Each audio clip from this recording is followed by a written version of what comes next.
भारत की न्याय व्यवस्था कितनी लचर है ये किसी से छिपा नहीं है। यहाँ एक छोटे से केस का फैसला आने में सालों लग जाते हैं और अगर वो मुद्दा किसी दलित से जुड़ा हो फिर तो न्याय के इंतजार में दशकों लग जाते हैं। ऐसे एक नहीं कई उदाहरण हैं। दलितों से जुड़ा एक ऐसा ही मामला सामने आया है जहाँ 17 सालों बाद दलित परिवार को न्याय मिला है।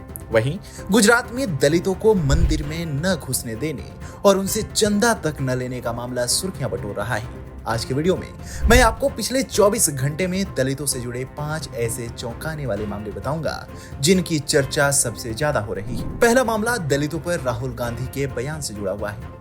आगामी बिहार विधानसभा चुनाव से पहले कांग्रेस के पूर्व अध्यक्ष और लोकसभा के नेता प्रतिपक्ष राहुल गांधी ने दलितों की शिक्षा को लेकर मोदी सरकार पर बड़ा निशाना साधा है।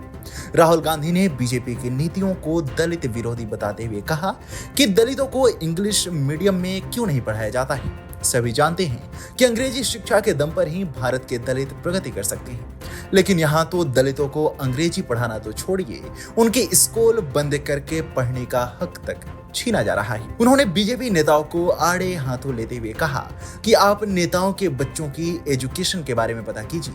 वैसे तो ये लोग इंग्लिश मीडियम का विरोध करते हैं, लेकिन इनमें से कितने हैं जो हिंदी मीडियम में पढ़ते हैं। आपको बता दें कि राहुल गांधी तेलंगाना में हुए जातीय जनगणना को लेकर हुए प्रेजेंटेशन में पहुंचे थे, जिसे खुद तेलंगाना के सीएम रेवंत रेड्डी ने इंदिरा भवन में कांग्रेस सांसदों के सामने प्रेजेंट किया। आपको बता दें कि तेलंगाना में जातीय जनगणना की गई थी। इस दौरान वहां के लोगों के मन को भी टटोलने की कोशिश की गई, जिसमें सबसे ज्यादा 56 सवाल चुने गए। इन सवालों में दलितों के अधिकारों और शिक्षा के जरिए उनके विकास के प्रश्न सबसे ज्यादा है। कांग्रेस अध्यक्ष मल्लिकार्जुन खड़गे ने भी राहुल गांधी को सपोर्ट करते हुए कहा कि अगर हम वाकई में चाहते हैं कि दलित आगे बढ़ें तो उन्हें इंग्लिश मीडियम की शिक्षा देनी होगी। किसी को भी आगे बढ़ने के लिए आर्थिक बल, मनुष्य बल और मानसिक बल की जरूरत होती है। जब तक सबके पास ये नहीं होगा तब तक दलित हाशिए पर ही रहेंगे। कांग्रेस धीरे धीरे खुद को दलित समर्थक साबित करने की कोशिश तो कर रही है, लेकिन सवाल यह है कि क्या पिछले रिकॉर्ड को देखते हुए दलित वाकई में कांग्रेस पर भरोसा कर पाएंगे।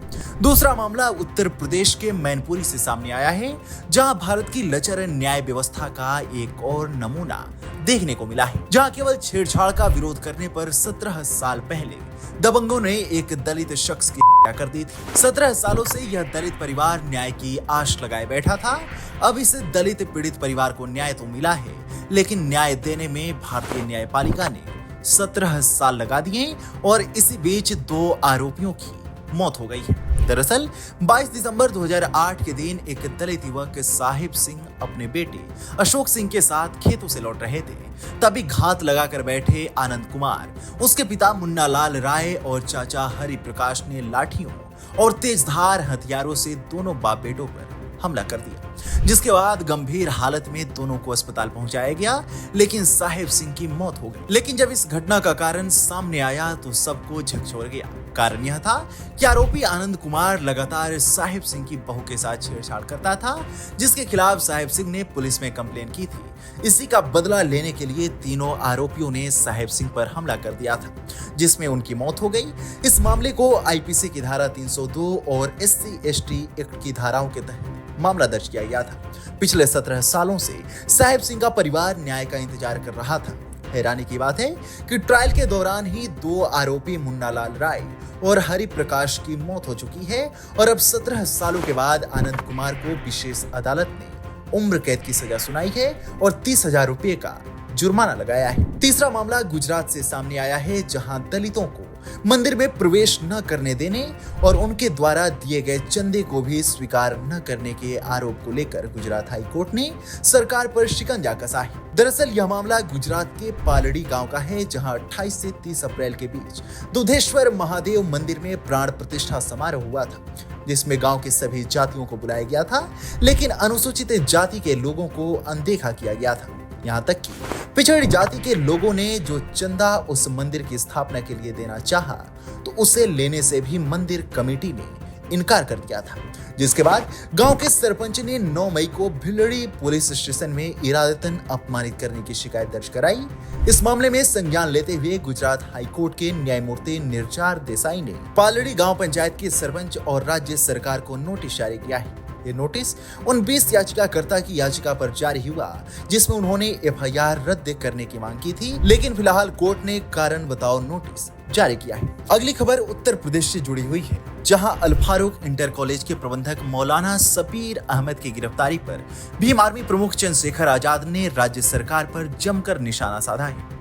दरअसल मौलाना सबीर अहमद को उत्तर प्रदेश विधि विरुद्ध धर्म संपरिवर्तन प्रतिषेध अध्यादेश 2020 के तहत गिरफ्तार किया गया है, जिसमें उन पर आरोप लगा था कि 2020 में उन्होंने जबरन धर्म परिवर्तन करवाया था। शिकायतकर्ता का नाम अखंड प्रताप सिंह है।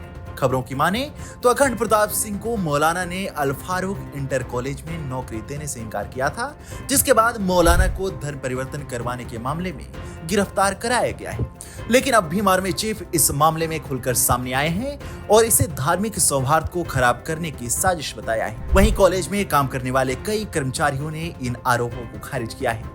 बताते चले कि भीम आर्मी चीफ चंद्रशेखर आजाद लगातार दलितों, पिछड़े वर्ग को और मुसलमानों को एक साथ सरकार के मनवादी मानसिकता के खिलाफ लड़ाई लड़ रहे हैं। अगली खबर यूपी के आगरा से है, जहां एक 12 साल की दलित मासूम के साथ हुई बर्बरता के मामले में विशेष पॉक्सो और SC/ST अदालत ने आरोपी को 20 सालों की सजा सुनाई है। पीड़ित दलित बच्ची के साथ ये घटना जुलाई 2016 में हुई, जब वो मात्र 12 साल की थी। खबरों की माने तो आरोपी पीड़िता के पिता के साथ इनके खेतों में काम करता था और इस दौरान बच्ची को लेकर उसकी नीयत खराब हो गई। उसने एक दिन मौका देखकर दलित लड़की का अपहरण किया, जिसके बाद उसे नशीली दवा देकर बेहोश करके बच्ची के साथ कुकर्म किया।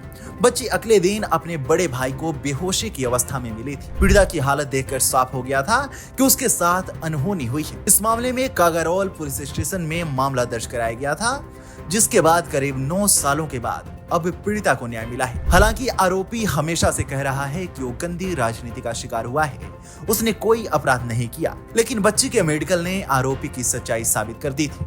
आरोपी को 20 सालों की सजा और 45,000 रुपए का जुर्माना लगाया गया है। आरोपी अगर जुर्माना नहीं देता है तो उसकी 2 सालों की सजा और बढ़ा दी जाएगी। पिछले 24 घंटे में हुई दलित उत्पीड़न की इन खबरों पर आपकी क्या राय है, हमें कमेंट सेक्शन में जरूर बताएं। साथ ही वीडियो को लाइक करें और चैनल को सब्सक्राइब करें।